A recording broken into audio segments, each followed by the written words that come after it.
안녕하세요. 11월 29일 월요일 아침 말씀 묵상입니다. 오늘도 하나님의 말씀 앞에 나오신 성도님들을 주님의 이름으로 축복합니다. 오늘 우리에게 주신 하나님 말씀 가운데에 은혜 풍성히 누리시고 오늘 하루를 살아갈 힘을 얻어 가시기를 바랍니다. 그럼 함께 말씀 보시겠습니다. 오늘 우리에게 주신 하나님의 말씀은 사사기 13장 15절에서 25절 말씀입니다. 제가 읽어드리겠습니다.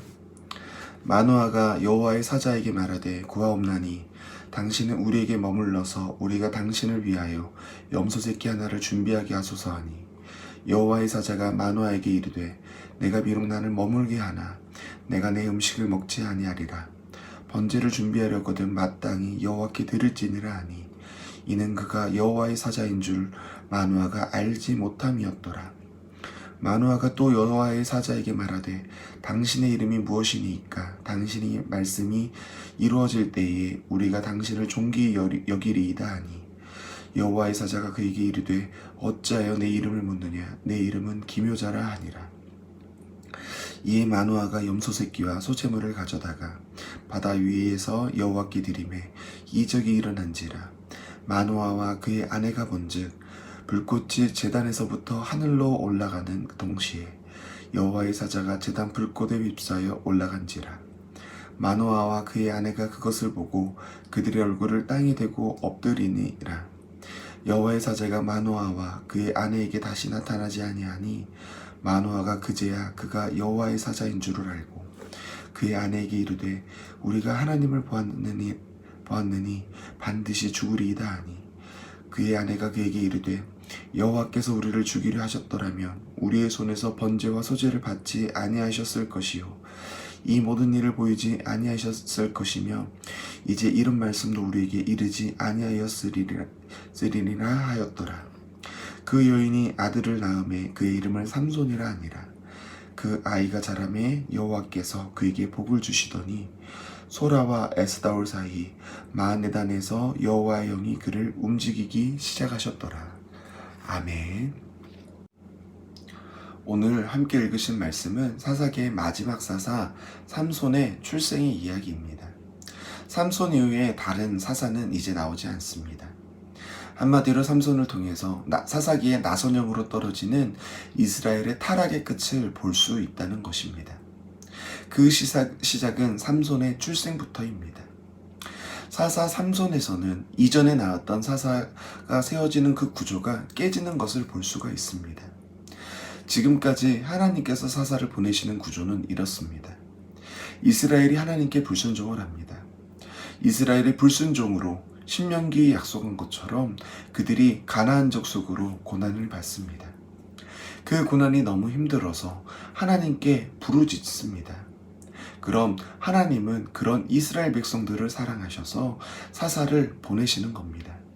그리고 그렇게 보내신 사사를 통해 이스라엘 가운데에 평강을 허락하시는 하나님을 우리는 알 수 있습니다.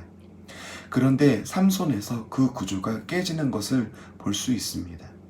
바로 이제는 이스라엘이 하나님께 구하지 않는다는 것입니다. 40여 년간 블레셋 사람들의 통치에 고통하고 있음에도 하나님께 구하지 않는 모습을 우리는 볼 수 있습니다. 그런 이스라엘 백성들을 없이 할 수 없는 하나님께서 먼저 사사를 보내고 계시는 겁니다. 이스라엘이 지금 어디까지 왔는지를 보여주고 있습니다. 적어도 그리스도인이라면 지금까지의 상태가 어떠하든지 어려운 일을 당하면은 어려운 일이 있으면은 하나님께 마지막으로 구해달라고라도 간구를 해야 하지 않을까요? 그런데 사사기의 타락의 끝에 가서는 하나님께 구하지도 않는 모습이 나타나는 겁니다. 이런 시대 가운데에 하나님은 이제 마지막 사사를 세우시려 합니다. 단지파의 마노아라는 사람을 통로로 시작하여 뱃속에서부터 사사를 세우시는 겁니다. 그럼 하나님의 통로로 사용한 마노아는 어떤 사람인지 오늘 말씀 가운데에 한번 살펴보시겠습니다. 오늘 15절의 말씀을 보면 마노아는 여호와의 사자를 극진히 대접하는 것 같습니다. 당신은 우리에게 머물러서 우리가 당신을 위하여 염소 새끼 하나를 준비하게 하소서. 불임인 자기 아내에게 와서 앞으로 임신할 거라고 말하는 자에게 재물을 대접하는 모습입니다. 그런데 이어지는 16절의 말씀을 보면 지금 그 재물을 대접하는 그의 행동에 우리는 의문을 가질 수밖에 없습니다. 16절의 여호와의 사자는 이렇게 마노아에게 말하고 있습니다. 내가 비록 나를 머물게 하나 내가 내 음식을 먹지 아니하리니 번제를 준비하려거든 마땅히 여호와께 드릴지니라. 아니 이는 그가 여호와의 사자인 줄을 마노아가 알지 못함이었더라. 마노아가 여호와의 사자인 줄 알지 못한다는 말은 무슨 말입니까? 마노아는 지금 누구인지도 모르는 자에게 제사를 드렸다는 겁니다. 그가 여호와의 사자이든 아니든 상관없이 자기의 필요만 채워준다면 누구에게든 제사를 드릴 수 있는 사람이 마노아라는 말입니다. 그뿐이 아닙니다. 불꽃이 제단에서 나와 하늘로 올라가는 모습을 보고 그가 여호와의 사자임을 알게 된 마노아는 그가 하나님을 보았으므로 반드시 죽게 되었다고 탄식하고 있습니다. 오히려 그런 마노아에게 아내는 23절에 이렇게 말을 하고 있습니다. 여호와께서 우리를 죽이려 하셨더라면 우리 손에서 번제와 소제를 받지 아니하셨을 것이요 이 모든 일을 보이지 아니하셨을 것이며 이제 이런 말씀도 우리에게 이르지 아니하셨으리이다. 당시에 남자는 집안의 가장이며 지도자이며 대사장의 역할을 감당했었습니다. 그런데 그런 역할을 감당해야 하는 마노아가 영적인 아무 분별력도 없는 모습을 우리는 지금 볼 수 있다는 겁니다.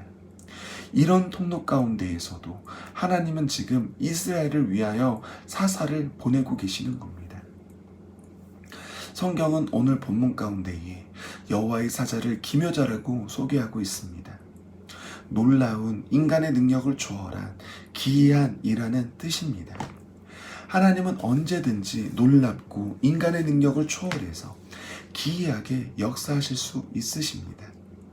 아무 희망이 보이지 않는 것 같은 이스라엘 가운데서도 삼손을 준비하실 수 있으시고 마노아의 끊어진 태를 여신 것처럼 언제나 새로운 창조로 우리에게 역사하실 수 있는 분이 우리가 믿는 하나님이십니다.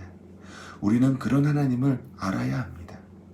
마노아처럼 자신의 소원을 들어준다면 누구든지 섬길 수 있는 사람이 아닌 지금 당장 우리의 소원이 이루어지는 것 같지 않더라도 망해가는 것처럼 보이는 상황 가운데에서도 언제나 놀랍고 우리의 능력을 초월해서 기이하게 역전시킬 수 있는 하나님을 우리는 붙잡아야 합니다. 우리 하나님은 요셉이 애굽의 군대 장관의 감옥에 떨어졌을 때에도 가장 밑바닥에 있는 그때에도 역전시키셔서 애굽의 총리가 되게 하신 하나님이십니다. 그런 하나님이 우리의 하나님이심을 믿으심으로 자기의 자신을 주권자로 여기는 사사기의 시대가 아닌 하나님을 왕으로 여기는 믿음의 시대로 나아가시는 우리 성도님들 되시기를 바라며 오늘 말씀을 마치겠습니다. 함께 기도하시겠습니다. 사랑의 주님 감사합니다. 오늘 하루를 허락하시고 이 하루의 시작을 이렇게 하나님의 말씀 앞에 기도하는 자리로 이끌어 주심을 감사합니다. 주님이 허락하신 이 말씀 붙들고 우리 하나님의 능력을 믿으며 오늘 하루를 살아가게 도와주시옵소서. 그래서 세상 가운데에서 그리스도인다움을 잃지 않게 도와주시고 세상이 우리를 통해 그리스도의 밝은 빛을 보고 하나님께로 나올 수 있도록 도와주시옵소서. 하나님의 사용하시는 귀한 자녀들이 되게 도와주시고 그 일을 감당하는 데 필요한 건강과 능력과 지혜를 더하여 주시옵소서. 이 땅에 보물을 쌓아두기보다는 저 천국에 상급이 쌓여감에 더 기뻐할 수 있는 저희들 되게 하시고 언제나 한 분 우리 구주 예수 그리스도로 아버지 만족할 수 있도록 도와주시옵소서. 추운 날씨와 아버지 계속되는 코로나의 확산 가운데서도 오늘 하루를 지켜주실 것을 간절히 바라오며 이 모든 기도 우리의 삶의 이유가 되시는 예수님의 이름으로 기도 올려 드립니다. 아멘.